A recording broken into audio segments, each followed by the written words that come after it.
Is it time for the history books already? Has posterity come to claim me for the ages so soon? Doesn't seem even remotely possible, yet there you are. There you sit like an army of judges ready to praise the victor and fold the vanquished into the forgotten pages of history. Our guests today are Tom Dugan, the actor-writer of Robert E. Lee, Shades of Grey, and Mel Johnson, Jr., the play's director. As a director, what interested you about the project, and especially as an African-American director, what particular challenges did you face in directing a play about the military leader of the Confederacy? My immediate reaction was,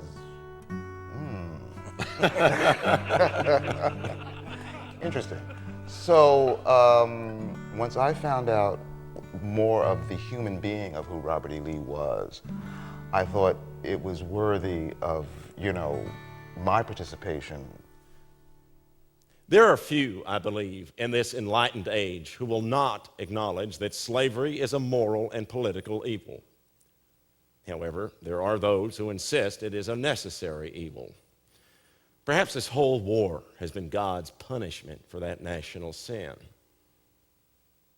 The sincere abolitionists are motivated by what they see as their moral obligation to free 4 million slaves. However, the radical Republicans are motivated by what they see as an opportunity to make 4 million more Republicans. And the religious zealots are motivated by what they see as a chance to get their names in the newspapers. I believe that freeing the slaves is as noble a cause as can be undertaken. However, if done improperly, may do more harm than good. As yet, no plan has been created for these 4 million new Americans once being given their freedom. It must be considered that for the past 250 years, this peculiar institution has been woven into the very fabric of our culture.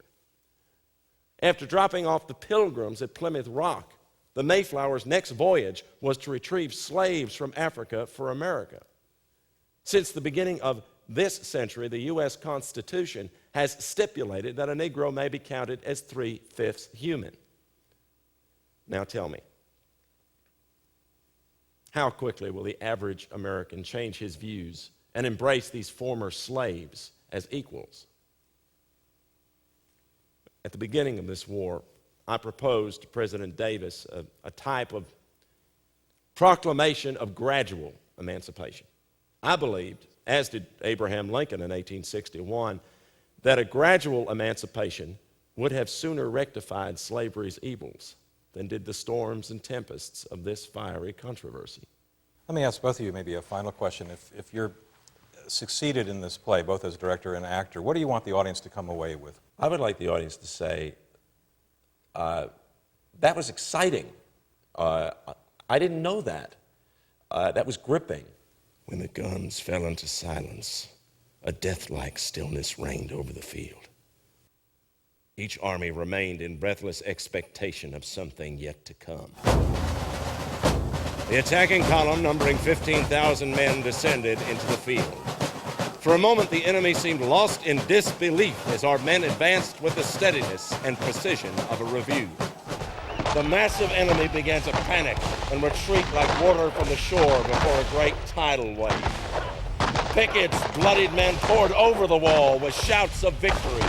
"No, you may not take our home!"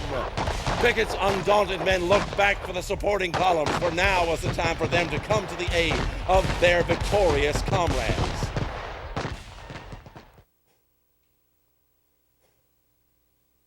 There was no one. The field commanders, anticipating that the attack would fail, fell back. Pickett's men were left entirely unsupported. On every side, the enemy closed in, crashing over them like an overwhelming tide.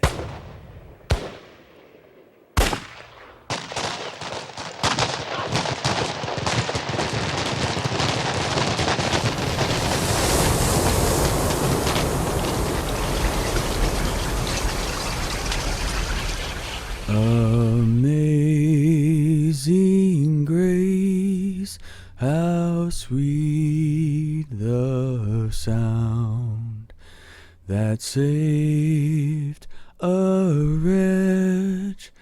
like me. I once was lost, but now I'm found.